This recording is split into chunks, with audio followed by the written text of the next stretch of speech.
Hello again. So this one is not about BL at CBTL, but we're still at CBTL. So ngayon, what? We're gonna share our encounter with Makenyu, our first Japanese celebrity encounter. Oh, no, actually, hindi ko to first celebrity encounter, but you can count it that. Kasi nung nanood ako ng Ito Sino Irene, hindi ko naman talaga sila like na-meet. Nakita ko lang, but not really. Oh, anyways, so, last year, nag-blow up yung One Piece live action here in the Philippines. And there was a fan meet set up by, Biglaan siya, no? it's sudden, by Lux Organic yun eh. Lux Organic yun. Lux or Front, basta group siya ng, hindi sila actual producers. Parang Lux Organic or Front Row, basta ganon. Yung isa sa mga MLMs dyan. Anyways, sila yung nag-set up nun. And they decided to bring Makenyu here in the Philippines. It was a 2-day event. Yung first day event is a free, parang concert type na meet-up. It's a cosplay event. And then Makenyu just has like a 15-minute segment there. Yun yung first. Oh, pero ang tagal na dumating. Like, buti hindi siya namin they were like, I don't think it's Makenyu's fault, but they're like an hour or two late. Sabi mo nga, di ba, parang nainis na siya. He was angry dahil late sila. Kasi alam mo, hapon pa rin yun eh. Kahit na may American blood siya, he is on time. But he was very pleasant. He's still an actor. Still, hindi, no, he looks, alam mo nung dumating siya, medyo parang irritable siya. He looks pleasant. He feels pleasant. Though hindi magaling yung host during that time.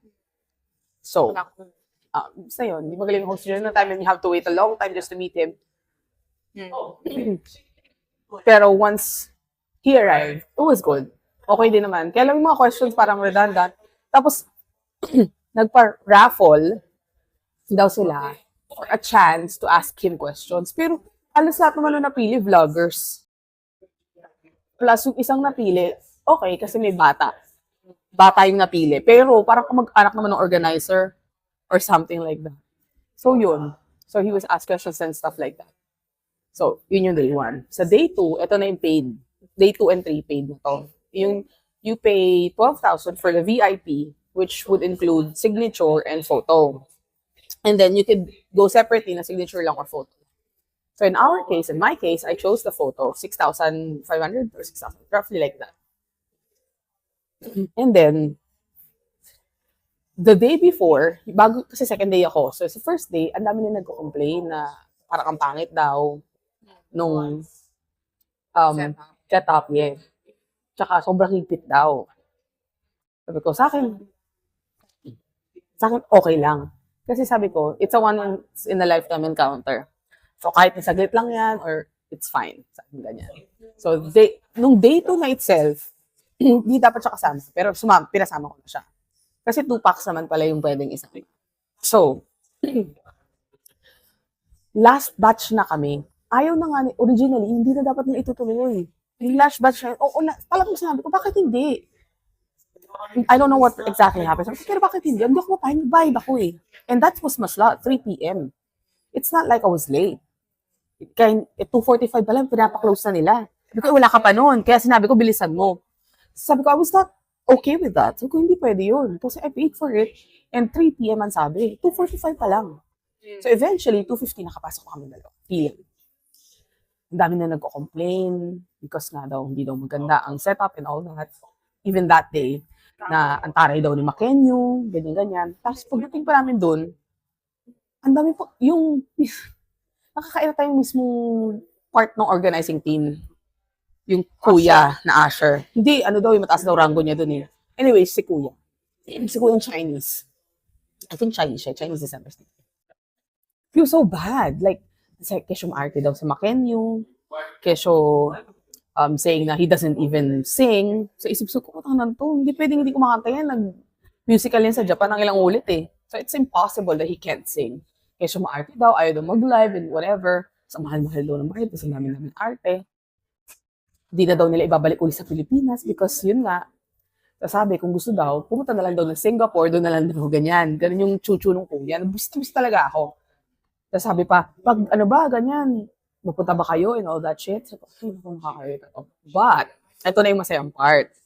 Nung turn na namin, pinapila na kami doon sa harap ng photo booth. Pero wala si Makenyo pa doon. Photo area. So, photo booth. Photo area. Stand area. Na may backdrop. Ito na yung masayang part. Kasi, sabi sa amin, don't look back.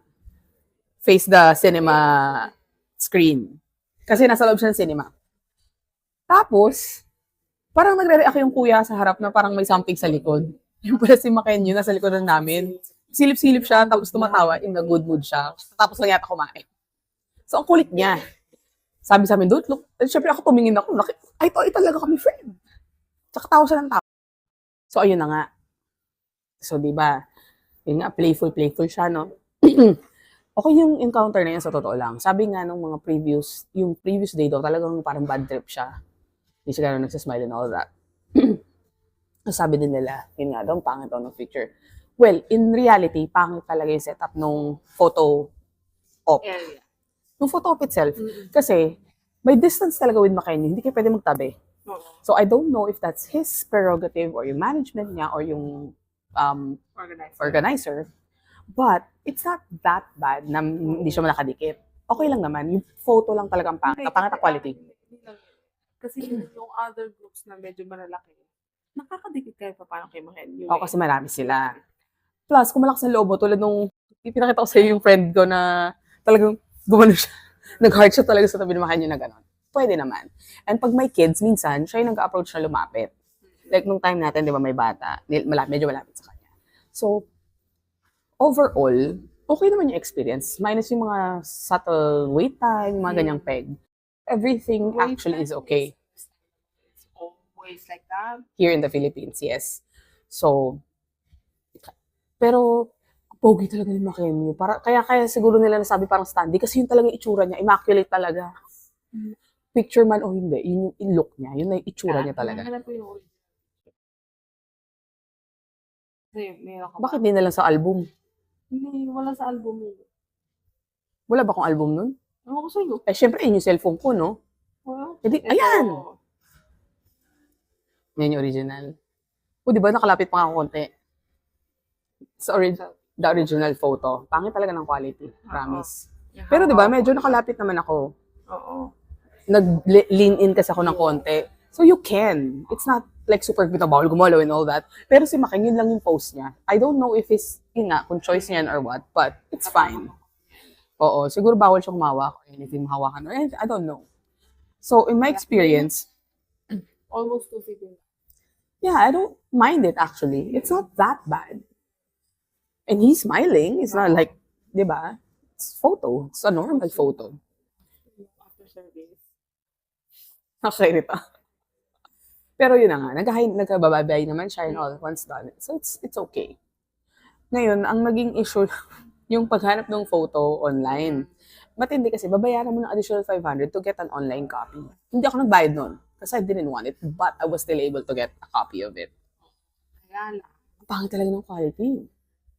Siya. Hindi, inedit mo na yan eh. Hindi, tabingi. Ito yung ano, yung if you look at it, tabingi yung photo natin. Oo, inedit mo na. Edited na to kasi magkailangan Pinagdikit na kasi kami ni Makenyo eh. Pinalitan ko din yung picture. Yung background. Kasi, Ang pangit talaga, glary and photo itself. low quality talaga siya for 500 pesos. Buti hindi ako nagbayad. Yung flash sa likod, yung back. Oo, nagba-bounce back. Tapos hindi maganda yung ginamit nilang backdrop. Oo, ang pangit sobra. So, I changed it. Better. Better yung backdrop. Pero syempre, ang pangit ng quality ng photo itself talaga. Hindi ko alam kung, Blurry pa. Parang, I don't know. Siguro dahil mabilis ang photo to, parang photo booth pag print agad. But, parang cheap quality. Sa kasal ng brother namin. Cheap ng quality niya, promise. But other than that, the experience itself was for a first time, it's actually okay. Hindi siya wow, obviously. Sana iba yung nag-organize. So this time, may bagong darating na artist who is Salguchi Kentaro. So, I will, that one has high buy and then the event poster. Kung yung very basic lang kunin mo, which is general admission, it's 4,500. So, sabi nga nung isa kong kilala, high buy is fine kasi makakausap mo talaga siya, kahit na high-end buy lang yan. Makakaharap mo talaga siya, makakausap mo talaga siya. So, sabi ko, sige, let's go with that. The second package is a lot more expensive, nasa 9,000. Kasi 3 packages lang. So, nasa 9,000 yung second package. It includes a group photo naman. Pero like 20 kayo, and 100 people lang will get the chance. So, 5 pictures lang bale, 5 shots lang ang accommodated for that. And then the last one, 20 shots din, high buy, may photo cards and all that stuff. Kompleto. Pero same. 20 per picture pa din. So, I won't consider it kasi yun lang naman kami yung nandun sa photo. Tapos ang mahal-mahal. 14,500 yung VIP eh. Kung sana tulad nun, 14,000 pero picture kami together, kami dalawa lang. Ay, sure, why not? But no. So we'll avail the 4,900. I availed the 4,900. Tapos ito yung kwento niyan. So si Belly, yung nag-handle ng Japanese actors and actress page sa Facebook, nag-book kami magkahiwalay ah. Hindi kami sabay kasi nga sariling pera niya, sariling pera ko para sabi ko hindi na magulo. Mag-same area na lang nung stage. So yung kay Sakaguchi Kentaro, nasa gitna yung stage and then yung Gen Ad paikot, tapos nasa gitna yung VIP tsaka yung isa pa. So sabi ko, dito lang tayo, dun sa malapit sa stage na dulo. Kasi it feels closer kasi sa gitna. So dun ang pinili namin. Sabi ko, dito tayo ha, binilugan ko ganyan. So sabi ko, ito may nakuha ko X1. So sinabi ko sa kanya X1. Kaya nung ibubuk ko na sold na. So nalipat ako sa X3. Tapos siya sakto, X2 yung nakuha niya. So magkatabi pa rin kami kahit di kami sabay nag-book. So yun yung kwento nun. So again, going back to Makenyu, he's a charming guy talaga, sobra. Yung interaction namin na yun, it's like teeny-tiny lang kung isipin mo, pero leaves an impact. Kasi hindi lahat naka-encounter na gano'n sa kanya. Parang yung batch lang natin yung gano'n, no? Yun. Ang puting, ang pogi niya talaga in reality. Talagang immaculate. Para talaga siyang apparition. Kaya yung mga pictures na sasabing standy siya, kasi yun talaga yung sura niya eh.